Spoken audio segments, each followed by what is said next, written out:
한 팔로만 해야 돼.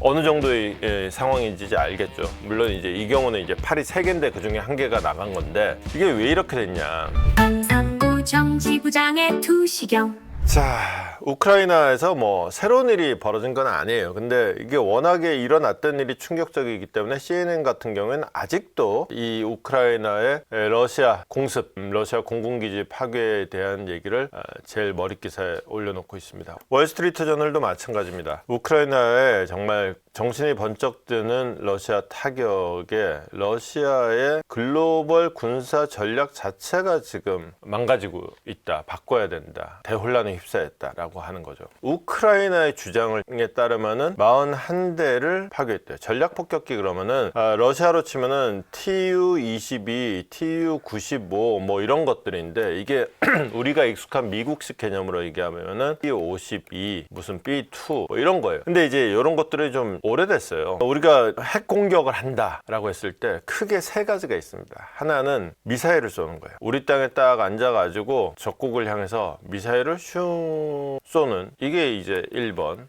두 번째는 잠수함 탄도미사일. 이게 이제 SLBM이라는 거죠. 높이 날아가면은 이게 고도도 굉장히 높고 아무리 속도가 빠르다 그러지만은 이게 거리가 멀다 보니까 중간에 요격을 당할 위험이 있죠. 그러다 보니까 잠수함을 타고 바다 밑으로 샥 몰래 가가지고 요 코앞까지 가서 샹 떨어뜨린 거죠. 그러면 요격할 시간이 없으니까 타격이 크겠죠. 이게 이제 그래서 핵전력에서 핵심적인 부분이고 가장 일반적인 건 뭐냐? 폭격이에요.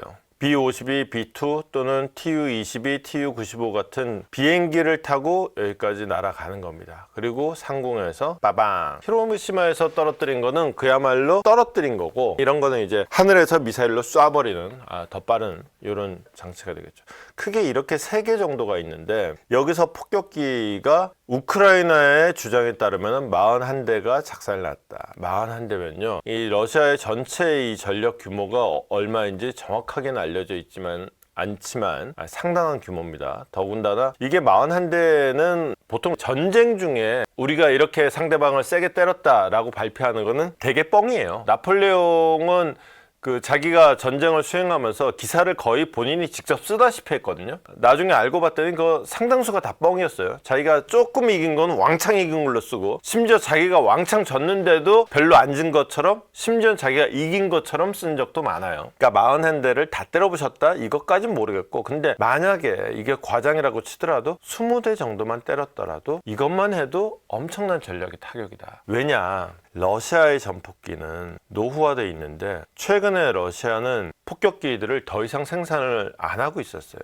생산을 안 하고 있었는데 때려 맞은 거예요. 40대건 20대건. 맞았으니까 즉각 다시 만들어서 이 자리 채워놓는다? 생산을 안 하고 있기 때문에 이게 안 되는 거예요. 이게 복구가 안 돼. 이게 결정적인 문제예요. 이걸 진주만이랑 비교를 했었는데 진주만을 공격당할 당시에 미국은 전 세계의 무기 생산 기지였어요. 미국은 이거를 일본이 상상하지 못한 속도로 복구를 해냈어요. 그러고는 전쟁을 수행을 한 거예요. 일본이 오히려 나중에 이제 태평양 전쟁에서 제대로 싸움이 붙었을 때 항공모함이 일단 한번 파괴되고 나니까 이걸 복구를 못 해가지고 끝내 전세 역전을 못 시킨단 말이에요. 미국은 그렇지 않았어요. 근데 러시아가 지금 상황이 그렇다. 이거 작살나고 났더니 복구할 능력이 없다. 그러면은 핵전력이 크게 이 3가지라고 하는데 이 3가지 중에서 폭격기가 없어지는 거예요. 권투 선수가 양팔로 권투를 하다가 팔 하나가 나간 거예요. 한 팔로만 해야 돼.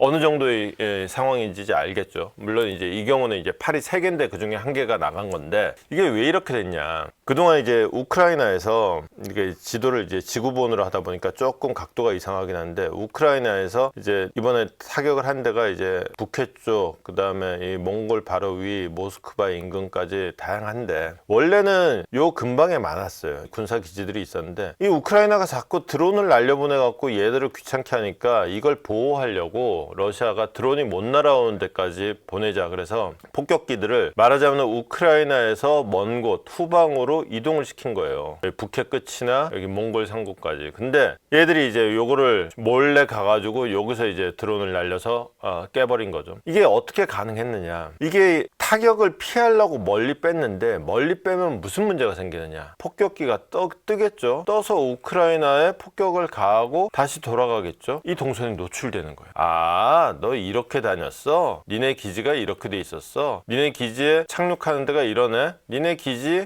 이렇게 운영되고 있구나. 비행기가 언제쯤 뜨고 그럼 비행기가 몇 시쯤에는 다 땅바닥에 있겠네? 하늘에 떠 있는 거 없겠네? 요거를 다 파악을 한 거예요. 이게 오히려 가까이 있으면은 이걸 몰라요. 가까이 있으면 수시로 왔다 갔다 하니까, 그리고 비행기도 많이 왔다 갔다 하니까 어느 놈인지 몰랐겠지. 근데 이게 멀찍이 있으니까 아, 여기가 공군기지구나. 아, 이때 출격을 하는구나. 요거를 다 볼 수가 있었던 거예요. 그 바람에 여기 다 정보가 노출됐고 희대의 일격을 당한 거죠.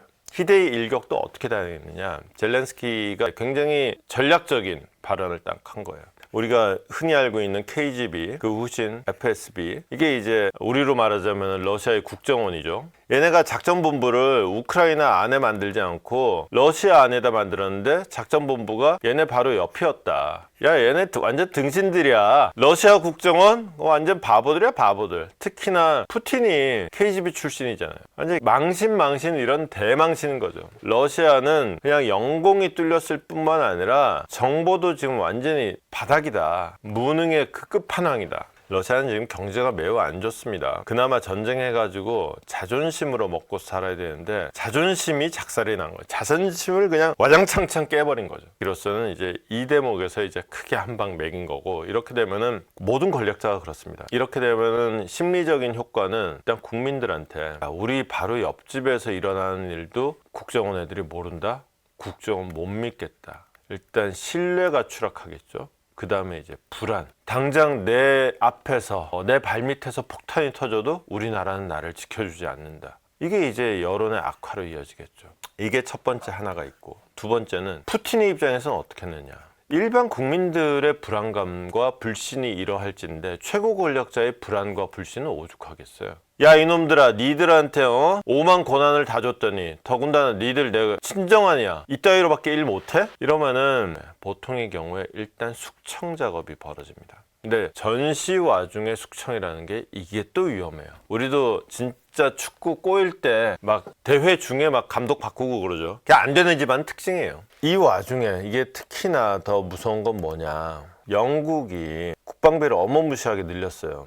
몇백조 원 늘리는 군사계획까지 하면서 이게 이 군사비 증강의 목적이 핵 억지력 강화였거든요. 억지력 강화라는 건 딴 거 없어요. 핵 억지력을 강화한다는 거는 딱 두 개예요. 하나는 요격이에요. 두 개는 보복 타격이에요. 핵 억지라는 거는 사실은 요격보다도 보복 타격이에요. 네가 한 방 때려? 난 너 10대 때릴 거야. 이러면은 이제 서로 못 때리는 상황이 되는 거죠.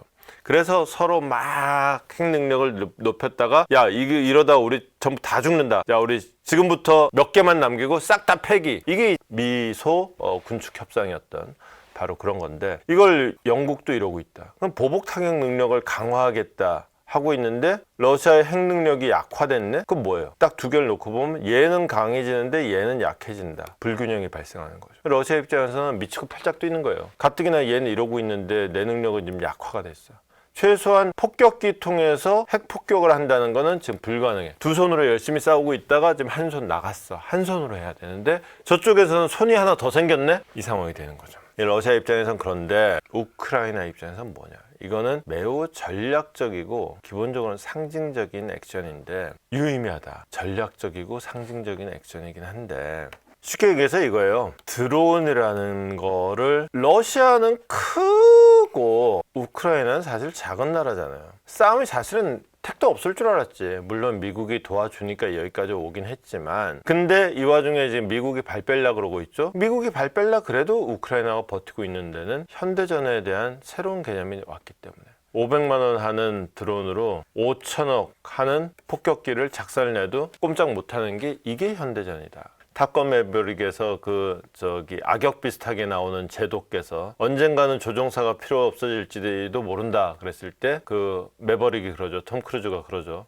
언젠가는 그럴지도 모르죠. 근데 오늘은 아니에요. 이제 그 오늘이 이미 왔습니다. 이제는 조종사 필요 없습니다. 이 5천억짜리 전폭기도 필요 없습니다. 500만 원짜리 드론이 이거 작살내는 세상이 됐어요. 이 전략을 우크라이나가 이제 처음에는 어쩔 수 없는 선택이었어요. 왜? 5천억짜리가 없으니까. 근데 이가 없어서 잇몸으로 버텼는데 잇몸이 더 좋은데? 이 상황이 된 거죠. 이거는 사실 우리한테도 시사하는 바가 큽니다. 이거는 북한하고 우리하고를 비교하면은 딱 이 싸움이 돼요. 공군력에서 우리가 북한에 잽이 안 됩니다. 그런데 북한이 눈독 들이는 게 이건 거예요. 우리 지난번에 다 기억하고 있습니다. 그 이후에 비슷한 사례가 없어서 지금의 우리의 대응 역량이 얼마나 더 발전했는지 확인할 기회가 없지만 드론 한 대가 서울 상공을 휘젓고 다니는데 그거 어쩔 줄 몰라서 쩔쩔매다가 그냥 돌려보냈어요. 한 대인데 그랬습니다. 한 대인데. 물론 이제 실제 전시 상황이었으면은 아파트가 날아가든 말든 격추를 시켰겠지. 그게 심지어 당시에 용산 상공까지 왔다 갔다 했는데. 근데 전투 상황이라 하더라도 이 드론 요격하려고 그러다가 아파트가 날아가면은 대한민국 같은 나라에서 그게 조용히 넘어가겠어요? 난리가 나겠지. 이 부분에 대한 이 대응 전략이 반드시 필요하다. 그 다음에 이제 이게 일단 첫 번째. 그 다음에 두 번째는 미국으로 봤을 때는 러시아가 핵 강국인데 러시아의 핵 능력을 떨어뜨렸잖아요. 손 안 대고 코 풀었지. 미국의 입장에서는 우크라이나가 야, 너 천하에 쓸데없는 골치덩인 줄 알았더니 너 쓸모라는 게 있는 애였구나. 우크라이나의 재발견. 야, 너 그냥 돈 먹는 하만 줄 알았더니 이쁘장한데 이놈 자식 보다 보니까 이쁜걸? 이쁜 짓을 할 줄 아네? 요런 상황이 된 거. 지금까지 러시아 우크라이나 전쟁 와중에 이거를 중재를 하겠다고 했지만 실질적으로는 일방적으로 러시아 요구를 받아다가 우크라이나에 강요를 하는 게 미국의 입장이었는데 기특한데? 너 이런 면이 있었어? 우크라이나를 다시 보게 되는? 그래, 네가 이 정도 할 줄 알면은 그래, 러시아 턱 밑에서 네가 걔 신경 좀 쓰이게 하면은 내가 좀 든든하겠다. 괜히 난 신경만 쓰이고 짐만 될 줄 알았지. 네가 이 정도 되면은 그래, 한번 생각해보자 라고 얘기할 수 있는 어떤 분위기를 만들어주는 거. 이게 이제 아마 우크라이나 특히 젤렌스키로서는 가장 큰 승리 포인트가 아닌가 싶기도 합니다. 밝혀본다 두시경 너머의 진실 복잡한 세상 단 하나의 눈 기자의 시선이